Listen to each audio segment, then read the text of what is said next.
Bonjour la famille, j'espère que vous allez tous très bien. Bienvenue dans Nietzsche parle foot. Et dans cette vidéo, on va bien évidemment parler du match Kenya contre la Côte d'Ivoire. Un match qui finit sur un score de 0 but partout. Un score nul et vierge, un score de parité. Mais après avoir revu le match une deuxième fois, je pense qu'il y a des choses à analyser, il y a des trucs à se dire sur cette équipe de Côte d'Ivoire-là. Parce que ce match-là ne fait pas l'unanimité chez les Ivoiriens. Ce match-là, surtout, ce résultat en plus, n'est pas le résultat qu'on voulait attendre. Quand tu regardes de l'autre côté le Gabon qui gagne en fait son match et qui une fois de plus se rapproche de la Côte d'Ivoire à un point de la Côte d'Ivoire, je pense qu'il y avait beaucoup mieux à faire. Surtout que tu as fait pour moi ce qui serait le plus difficile, qui est battre le Gabon, qui est une équipe qui est beaucoup plus joueuse. Quand tu as battu le Gabon, tu te dois de venir battre le Kenya. Donc, tu ne peux pas battre le Gabon et puis venir faire un nul contre le Kenya et puis revenir encore à un point de différence contre le Gabon. C'est-à-dire que tout pourrait arriver. Alors, on est content, il n'y a pas de défaite et Faye à Emers Faye, le coach de la Côte d'Ivoire pour ceux qui ne savent pas. Mais Emers Faye, il est en train de faire un très bon parcours avec la Côte d'Ivoire. Ses statistiques sont bonnes, disons ça comme ça. Mais il y a beaucoup de choses à polir. J'entendais même des blagues, les gens disaient « Ah, Emers Faye, il est mal entouré. » Bon, c'est une manière de... Ils étaient en train de rigoler, hein, titiller un peu Emers Faye. Mais moi, je pense que voilà, l'effectif qu'Emers Faye est là actuellement, quand je vois les noms, je peux citer les noms rapidement. Quand tu vois des gars comme Guéladoué, Kosonou qui n'a pas joué, Christopher Operi, on a déjà parlé de lui, et même moi Diomandé qui a eu quelques minutes dans ce match-là, ben, tu sais que cette équipe-là a de la qualité. Alors, avant de commencer même à parler des joueurs, je vais parler un peu de l'atmosphère. Parce qu'il y a des gens qui ne le savent pas, mais on a joué contre le Kenya et on a joué au Kenya. Si tu es un adepte, si tu aimes beaucoup l'athlétisme, tu sais que les Kenyans, comme les Soudanais, comme les peuples de l'Est là-bas, ben, ce sont des peuples qui sont très forts physiquement, surtout endurance. Et pourquoi? Ben, c'est juste à cause de la géographie. Donc pour ceux qui ne le savent pas, ben, le Kenya, ces pays-là, l'atmosphère là-bas, elle est complètement différente de l'atmosphère qu'on a chez nous en Côte d'Ivoire. Donc l'atmosphère ambiante qu'il y a au Kenya, pour quelqu'un qui s'entraîne au Kenya, pour quelqu'un qui vit au Kenya, quand il se retrouve à jouer contre quelqu'un qui a une atmosphère ambiante normale, genre de la Côte d'Ivoire, même en France si tu veux, ben lui, il a déjà un surplus. Il commence déjà avec un plus. Tu te demandes pourquoi ces athlètes-là, ben, ils sont plus forts physiquement, ils ont plus d'endurance. Ben, c'est à cause de l'air qu'ils respirent. Pour eux, c'est beaucoup plus difficile pour quelqu'un qui a l'habitude de respirer l'air comme toi et moi de Côte d'Ivoire et tout, d'aller jouer là-bas. Donc ça, il faut le savoir. Et même, il y a des matchs pièges, en fait, quand l'Argentine ou le Brésil vont jouer contre la Bolivie, parce que c'est vraiment sur les montagnes là-bas. Bah, les mecs, ils savent que c'est compliqué.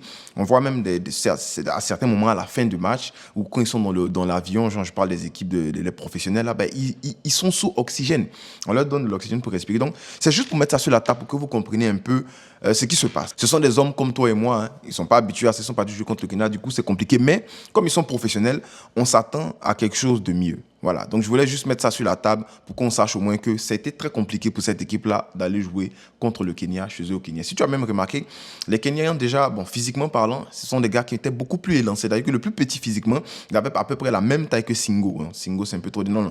Conan. La même taille que Conan. J'ai remarqué ça. Et voilà. Donc, c'est des gars qui sont élancés. Même tu vois, même sur les percées, là, les gars, à la dernière minute, ils continuent de presser, ils continuent de lancer des ballons en profondeur. Et voilà, ça même, avec le press qu'ils ont eu, on a failli même prendre un but, comme il s'appelle là, Willy Bolly, il s'en mêlait les pattes un peu façon, et puis on a failli prendre un but comme ça. Donc voilà, cette équipe-là, déjà physiquement, je le trouve beaucoup mieux que la Côte d'Ivoire. Même, tu vois, les jambes bien élancées, là, les gars, ils sont fins. Franchement, voilà, différence de physique, différence de, comme j'ai dit, atmosphère et tout.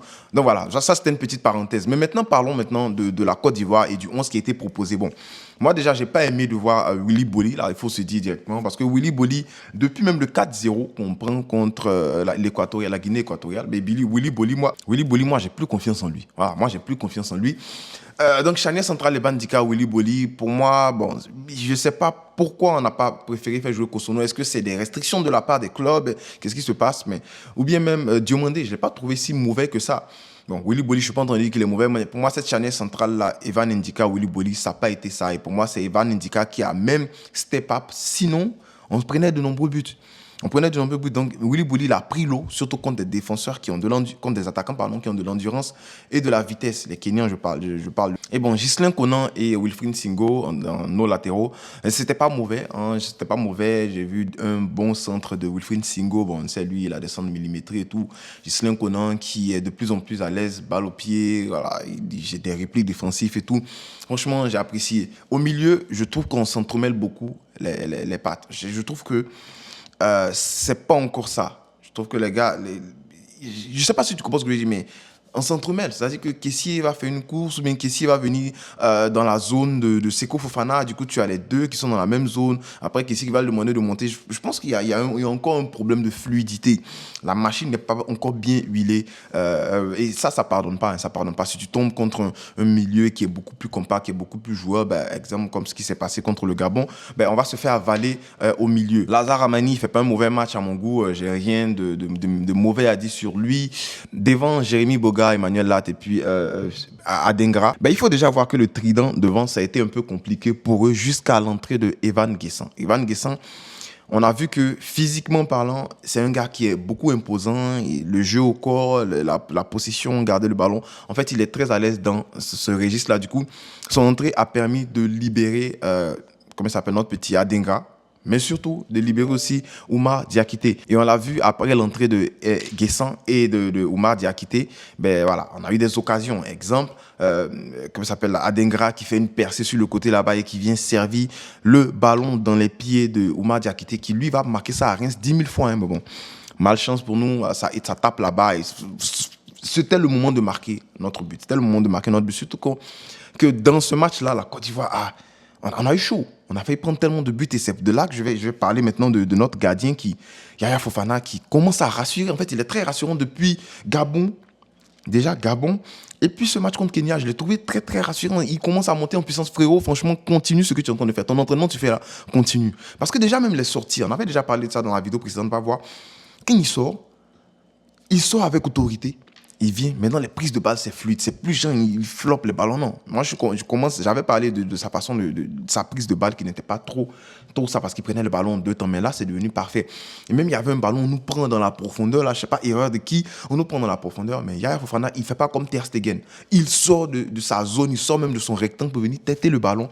Parce que si l'attaquant, je sais pas si c'était Olonga ou bien, mais si l'attaquant du Kenya prenait ce ballon, c'était un face à face, c'était but. Il sort de sa ligne avec autorité. Il comprend que là, il est obligé de step up pour son équipe. Il sort, il prend le ballon de la tête. Et puis voilà, plusieurs fois, il a arrêté des ballons comme ça. Il a arrêté des face-à-face. Il a arrêté des frappes de loin.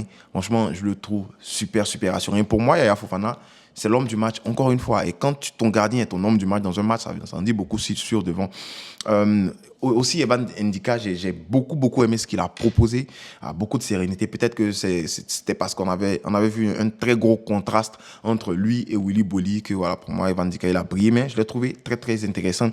Et encore, l'attaquant Evan Guessant, j'aime bien ce qu'il apporte. J'ai bien aimé ce qu'il apporte. Voilà, dommage qu'on n'ait pas pu marquer, mais en même temps, on a échappé belle aussi. Hein. Ça aurait pu facilement finir 2-0. Si ces gars-là, ils marquaient, le premier but, ça allait être compliqué. Mais j'ai aussi aimé la façon dont la Côte d'Ivoire pousse en fin de temps. En fin de temps, quand il reste 5 minutes, tout le monde pousse, tout le monde veut marquer. Les changements sont beaucoup plus offensifs. Par exemple, tu fais sortir un gars comme Kessié, tu fais rentrer Mohamed Diomandé. Voilà, les changements sont beaucoup plus offensifs parce qu'on sait qu'il faut gagner. Voilà, c'est déjà bien. Emers Faé, il le sait. On doit gagner les matchs. Donc voilà, match nul, c'est pas vraiment mauvais que ça parce qu'on reste premier. Mais pour moi, il y avait largement l'espace pour aller chercher cette victoire-là. Et voilà, c'est dommage. On espère quand même que voilà, moi je veux qu'on finisse premier parce que tu finis deuxième, tu auras beaucoup de problèmes à faire, de partir dans le barrage, des trucs comme ça. On a vu ce qui s'est passé à faire le barrage là. Du coup, il faut forcément sortir premier.